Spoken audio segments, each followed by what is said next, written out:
अस्सलामुअलैकुम दोस्तों, आज इस वतन को ऐसे ही एक कौम की तलाश है जिस तरह से 1947 से पहले एक कौम को वतन की तलाश है। वो कौम जिसके जज्बे जवान थे, जिसके अपने असूल, जिसके अपने जवाबित थे। वो कौम किसी से खौफ ज़दा नहीं होती थी, किसी से डरती नहीं थी। वो कौम किसी को खातिर में नहीं लाती थी। जी हाँ दोस्तों, आज हम बात करेंगे वतन अजीज में एक ऐसी कौम की जो आज़ादी, मुसावात और अखवत के ख्वाब के साथ वजूद में आई, लेकिन किस तरह से वो सियासी बहरान का शिकार है। आज उसके वो असूल जिसको लेकर वो चली थी, उन्हीं असूलों को आज का निज़ाम चैलेंज कर रहा है। वो निज़ाम जो करप्शन, नाअहली और इदारों की कमजोरी पर महदूद नहीं है। उस निज़ाम का जो असल मसला है वो कुछ और ही है। वतन अजीज में हम बात कर रहे हैं पाकिस्तान में बादशाहत या जमहूरी खानदानी, वो कौम जिसने लाखों कुर्बानियां देकर अपनी आज़ादी की तहरीक को जारी रखा। उस कौम ने 1947 में एक वतन तो हासिल कर लिया, न जाने कहीं दूसरे देश चली गई। क्या पाकिस्तानी सियासत सिर्फ चंद खानदानों तक महदूद होकर रह गई है? क्या जमहूरियत अवाम की हुक्मरानी नहीं है? या वतन अजीज में सिर्फ वही लोग ही हुकूमत कर सकते हैं या हुक्मरानी कर सकते हैं जो लोग सरमायादार हैं या खानदानी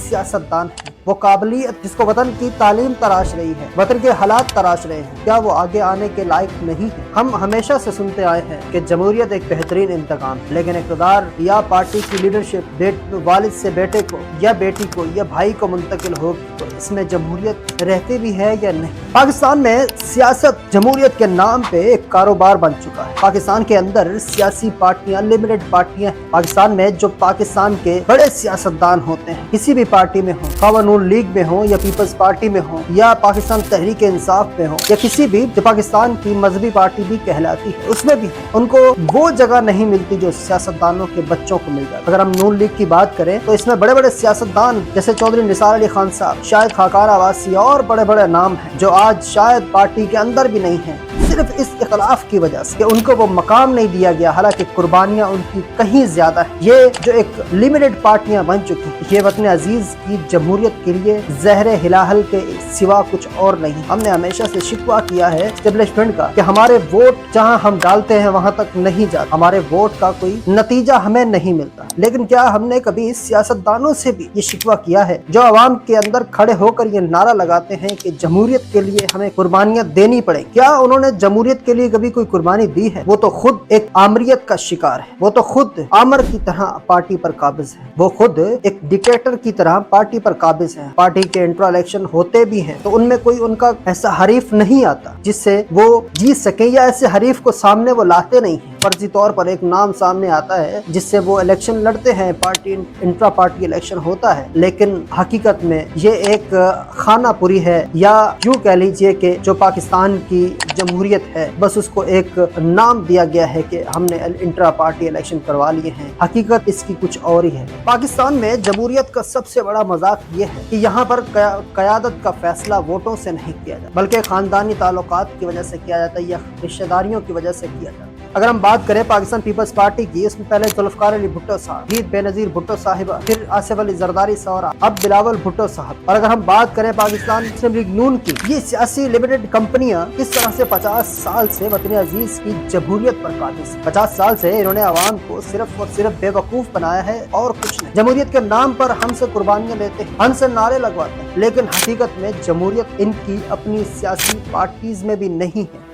अगर हम बात करें पाकिस्तान मुस्लिम लीग नून की, तो उसमें पहले मियां मोहम्मद नवाज शरीफ साहब, फिर शहबाज शरीफ साहब आए, फिर हमजा शहबाज साहब आए, और अब मरियम बीबी भी वजारत आला के ओहदे पर बराजमान। और हम अगर इसी तरह बात करें पाकिस्तान तहरीक इंसाफ की, तो 30 साल से इमरान खान साहब अपनी पार्टी की लीडरशिप पर काबिज। आप अंदाजा कीजिए कि किस तरह से सियासतदानों ने अपनी सियासी पार्टियां, जो हम जिसको सियासी लिमिटेड कंपनियां भी कह सकते, उसके थ्रू किस तरह से उन्होंने अवाम को गुलाम बनाया। लेकिन हर इलेक्शन से पहले किस तरह से अवाम को बेवकूफ बनाया जाता है, किस तरह से जज्बाती होकर नारे लगवाए जाते, किस तरह से तरक्की और खुशहाली के नए ख्वाब दिखाए जाते हैं। पिछले 50 सालों से इन्हीं सियासतदानों ने अवाम को एक ही घेरे में रखा हुआ है। जिस तरह वो हर इलेक्शन से पहले आते हैं, वादे करते हैं और फिर उसके बाद इस तरह से गायब हो जाते हैं, फिर 5 सालों के बाद हुक्मरानों को अवाम की याद आती। मुल्क कर्जों में डूबा हुआ है, आम आदमी 2 वक्त की रोटी को तरस रहा है। हालात तो यहाँ तक आ गए हैं कि हर दूसरा आदमी बेरोजगार हो रहा है, कारोबार दिन ब दिन डाउन हो रहा है। वतन अजीज में जिस चीज का रेट जहां था वहीं का वहीं खड़ा हुआ। और हालांकि हमारे सियासतदान ये दावा करते हैं कि वतन अजीज में महंगाई बिल्कुल कम हो गई है, महंगाई की सतह पिछले 50 साल से नीचे आ चुकी है, 20 साल से नीचे आ चुकी है। हम ये सुनते आते हैं, रोज सुनते हैं, लेकिन गरीब आदमी बेहाल है। और हमारे हुक्मरानों के बच्चे या तो लंदन में पढ़ते हैं, अमेरिका में पढ़ते हैं, और इनकी जायदादें, इनके बच्चों की जायदादें भी बाहर है।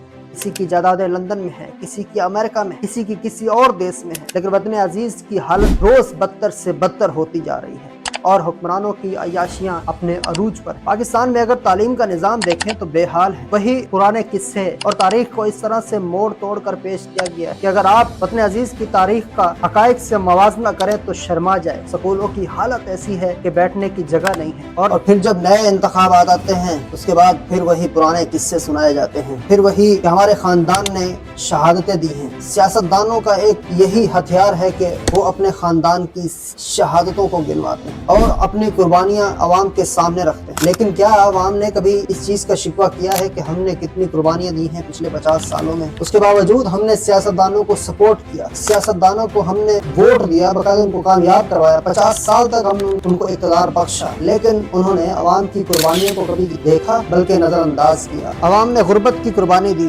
बेरोजगारी की कुर्बानी दी, अवाम ने सेहत के मसाइल पर कभी सवाल नहीं उठाए, अवाम ने तालीम के मसाइल पर कभी सवाल नहीं उठाए, अवाम ने कभी अदल और इंसाफ की अदम मौजूदगी पर सवाल नहीं उठाया। आज भी पाकिस्तान में 25 लाख केस पेंडिंग है। ये हमारे वतन अजीज का निज़ाम है। ये निज़ाम हमें किसी और ने नहीं बल्कि हमारे ही हाथ से चुने हुए सियासतदानों ने हमें। आखिर इस निज़ाम से निकलना कैसे? टीवी चैनल देखें तो इन्हीं की तारीफों की कलामें मिलाई जाती हैं, अखबारात में देखें तो इन्हीं के किस्से सुनाए जाते हैं, इन्हीं के इश्तिहारात होते हैं। आखिर हम इस निज़ाम को कब तोड़ेंगे, किस तरह से तोड़ेंगे? क्योंकि आवाम के हक में तो कोई भी नहीं है, ना मीडिया आवाम के हक में है, ना अखबारात आवाम के हक में है। एक सोशल मीडिया प्लेटफॉर्म है जिससे आवाम इस चीज को समझ सकती है, आवाम हकायक को समझ सकती है, लेकिन सोशल मीडिया पर भी पाबंदी लगा दी। टीका बिल एक्ट के तहत अब सोशल मीडिया को भी एहतियात से चलाना होगा। अगर सियासतदानों के कसीदे कहेंगे तो फिर तो आप सोशल मीडिया प्लेटफॉर्म चला सकते हैं, अदरवाइज अगर आपने उनके खिलाफ या उन पर तनकीद की तो आपको भी धर लिया जाएगा। हर चीज को कंट्रोल किया जा रहा है दोस्तों, हर चीज को अपनी